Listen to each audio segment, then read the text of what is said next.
Imagine being the most ruthless, syndicated kingpin your entire family had ever seen. His monumental prison escapes struck fear in the hearts of many kids in the street and captured admiration from young people across your community. Let's delve deeper into El Chapo's first prison escape, where he made the maximum safety and security system in Mexico look like clouds. So this man El Chapo was hungry for smoke with the feds.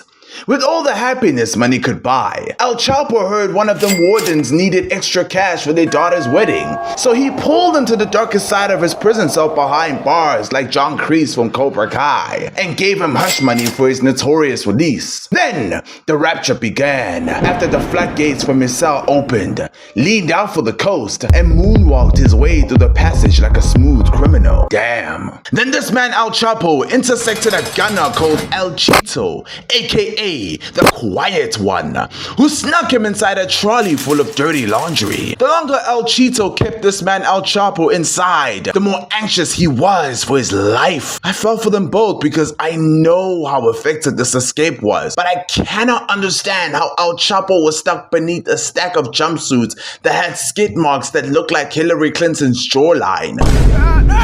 How he kept himself from vomiting beyond measure boggled my mind. Now the cameraman shifted to the scene where El Chito's neck was hung on a thread after he encountered a warden on duty. He got grilled on where the laundry was supposed to be.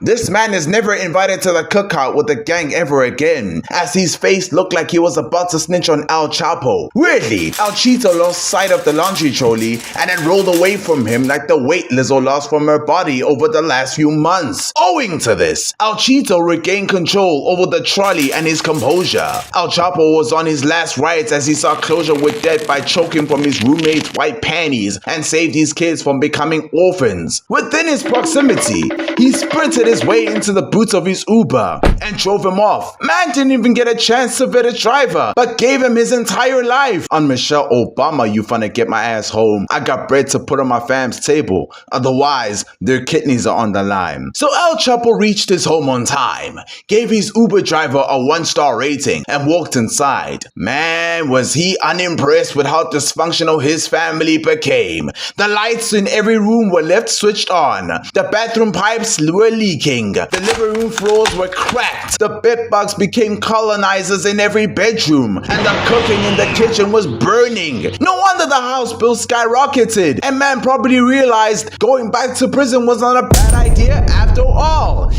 I guess I spoke too soon, because this man El Chapo got arrested by the feds after 13 years on the run. Man realized how much he missed winning Olympic gold medals during bad time in prison for dropping the soap in front of other men and hooping it through the hole for a 3-pointer like the Mexican Steph Curry. No wonder he was the man from our communities to kill. He been looting a lot of weak men's virginities through mass occupation like Benjamin Netanyahu, and his prison mates never held back from roasting El Chapo. Hey yo, why you came back looking like a less famous Hitler?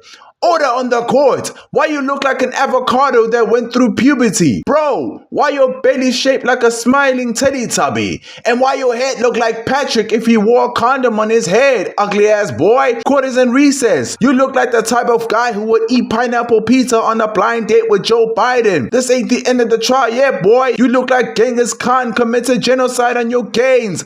Out here built like a bus drinking gaseous dessert during dinner. This man El Chapo had enough of the disrespect and immediately hit up his henchmen, aka his OVOs, and ordered them to dig a tunnel from a benchmark near his maximum security prison in Altlano, Mexico, the exact location where he escaped the first time. What you may have overlooked was how they built a construction site as protection from their cover. From being tunnel drillers, they became the Peaky Blinders who concomitantly tore the streets apart. El Chapo recognized how difficult it was for his henchmen underground, who drowned in their own sweat under extreme conditions and dug the escape route on empty stomachs. So he advised them to take their time, since his team full of men inside the shower used up all their timeouts, and the more they slipped, the harder they got pounded by the erected dripping barbed wires of the floor. And then there's you, who realized that I spoke too soon. The tunnel, which was nearly a mile long, was completed by his henchmen in nearly 500 days, 250 days ahead of schedule. El Chapo was in disbelief over the quality of its features. In addition, the tunnel contained a ladder from his cell to the underground, a trolley, a state-of-the-art lighting systems for visibility of each other in 4K. Mr. Beast would be proud of this nigga El Chapo. There was no need for him to break the internet with videos of him in prison, but all he should have done was copy and paste El Chapo's blueprint to success. Lastly, the tunnel had a world-class ventilation pipe system that keep themselves oxygenated throughout. This was enough to have broken El Chapo loose. However, his complex innovative network of mobsters from the Sinaloa cartel failed him and compromised his freedom forever. As a result, El Chapo was cuffed for the third and final time before he was extradited to the United States of presidents getting assassinated like nobody's business.